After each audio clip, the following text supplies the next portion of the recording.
days. Dan Speechless. said it all for me. Basically, I'll introduce myself because many of you may not know who I am, so I'll stand. My name is Dave Thomas. I'm with Cameco. I spent 16 years in a provincial survey and the last almost 23 years now with Cameco. Largely focused on uranium, but spent quite a bit of time on gold with the company as well. My role in Cameco is director of the geoscience team, about 10 specialists, subject matter specialists. And Dan didn't introduce himself, but he's director of our operations in Cameco. So he's responsible for executing it. My group's responsible for giving guidance. Addressing one person's comment about having a team of experts helping derive and make the targeting decisions. We're structured in that way. The targeting process in our company is a combination of Dan's team, project team, and the experts in my group. And they make the decisions in a very flexible, fluid manner. If we don't like the results of this drill hole, we don't have to stick to those 8 drill holes that were in our project budget at the start. We can be flexible. And I'd be surprised if any of the rest of you Cameco company people don't operate that way, because if you're not, you really got a problem. You need to be flexible. When it comes to the technical experts, they're just not consultants. They actually have the hammer in the targeting process. So if the project geologist says he doesn't like it, and my person says that's what we're going to do, then Dan and I have to butt heads and decide what we're going to do. So I just wanted to give you that background where Dan and I come from. So on the uranium side, I read the material that was sent out. My first reaction was, yeah, some of it resonated, but I'm not sure I really agree with all of that. So I thought, well, I'm going to come here. I may have to be a bit of a heretic or contrarian to some of the stuff that you gentlemen and ladies will be speaking to. However, after listening to the speakers, John, Ken, you may have convinced me that maybe I shouldn't be such a heretic. I do have to look at some of the changes. But why am I a heretic? I'm going to just pick on a couple of things here. You have to pardon me if I'm a bit rambling and confused. I normally am, right, Dan? But I am suffering with a concussion right now, so things aren't always that clear. One speaker said, we're not working, we are not looking for small deposits. Yeah, we're not. But why would we're not out there finding small deposits on purpose? That's not what we go out there to do. We're not looking for small deposits. We're looking for big ones. We're actually looking for those ones on those frequency cumulative plots down at the tail end there. Those are the big, those are the tier 1s. Those are the ones we're looking for. But we're really good at finding those tier 2 ones that dominate those distribution curves. But we're all out there looking for those ones that are out there on the tail. And as Dan said, at least in the uranium industry, we're always finding those things. We're finding resources like many other commodities. Our challenge is moving those resources into reserves. So, yes, the challenge is to find those ones out on the tail of the distribution curve. But geology is what it is. We're finding, at least in our industry, we're finding a lot in that tier 2 category. But we don't announce, we don't talk about it. I would think a lot of companies don't announce a lot of those things as well. It's not material to them to talk about. So we're probably pretty good. So where's the challenge? Is it to try to find those ones out on the tail, or is it to get somebody else to help us move those tier 2 into economic thresholds? What I'm talking about here is our mining people, it's our metallurgists. Are there better ways to drop the CapEx and the OpEx on all those tier 2 deposits that we find? So I would throw the challenge maybe back on our engineers and metallurgists in some cases. Data. People love to talk about data. We have our data junkies. We have our 3D computer jockeys who are great at visualizing in 3D. What I think is we're missing, and Dan kind of touched on it, is those geologists who can read the rocks, read the data, understand what they're looking for. Because it's when you understand what you're looking for is when you can make those decisions when to walk. And I think, John, you talked about knowing when to walk, not keep on drilling till that next drill hole. And that is the challenge.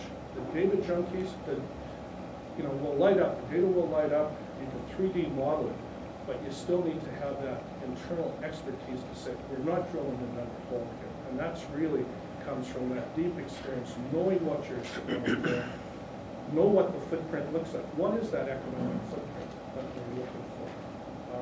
And that's the challenge. Too many of our younger geologists really don't know. They just say, I'm looking, in our case, they say, I'm looking for a cigar lake. Well, from Dan and my perspective, no. In this context, that's not a cigar lake deposit we should be looking for. But they'll be spacing their drill holes 300 meters apart, looking for a cigar lake, because that's the template that how we would explore for. They should be maybe drilling tighter if they're looking for a McArthur River. Our geologists don't understand their models. They don't understand what they're looking for. I am starting to ramble now, so I will try to bring it to an end. What I mentioned earlier was about finding resources. One of our challenges is when I started on the uranium side roughly 20 years ago, finding 20 million pound open pittable deposit was a home run hit. We can't even consider mining one of those in today's environment. The CapEx, the OpEx is too high. It's 3 to 4 times that. We need to have something 60 to 80 million pounds at 5% before we can open pit. It'll be in that range. But 20 years ago, it was 20 million pounds at 2.5% would be a goer. The economics have changed. The geology hasn't, but CapEx, OpEx have changed. And that's, I think, what challenges us the most. Say, Dad, because we're finding those 20 million, we're finding the 30 and 40 million, we just can't, the CapEx and OpEx is what's challenging us. Is there any other points here I want to make? Oh, I did share with Ken, and I guess it's a bit of my heretic and contrarian perspective. An old exploration geologist mentioned to me years ago when I first started that don't get paralyzed with the day-to-day, saying you don't have enough, it's not clean enough, or you're not ready to make your decision. He said, you've got one half-assed geology map, one half-assed geophysical product, one half-assed geochemical data set. Make a decision. We need to make a decision because we're responsible to the shareholders of the company. We have to, there's an urgency, a sense of urgency. We can't sit there for 6 months or 12 months inverting geophysical data so we can spot the drill hole. We need to get out there, and maybe that's where the technology comes in, how to process it faster. But human nature is we tend to get stuck on not wanting to make a decision. And even when it's all perfect, too many people still don't want to make that decision. So there's a sense of urgency that we have in exploration. Actually, before I sit down, I would like to go to a survey. How many people here are actually with an exploration company that's actually responsible for drilling drill holes, making those decisions? You may have been in the past, but who right now is active? So we have 1, 2, 3. Yeah, I don't count you. You are correct. Okay, so Dan touched on another thing that impacts us right at the end there, and it's all the other things that project teams have to do that takes away from their ability in geology. I don't know. 30 years ago, maybe a lot of that stuff geologists could think about geology, but right now, boy, that space that they have in their day is shrinking. Hence, that's why we're structured the way we are, to have a team of experts who actually has the handle when it comes to. So I guess that's all I have to say. Dave, I did a straw poll a few years ago on a mentoring session that I was helping another colleague run. And I asked a number of people in large companies, you know, they're geophysicists, because I can call them out. And I said, what does your profile look like on interpretation of seeing that was being, that's really why you're there in the business. It isn't all the other things. And this one guy said, a major gold company, he said, we try and keep it at 25%. And to me, that boiled down to 1 day a week.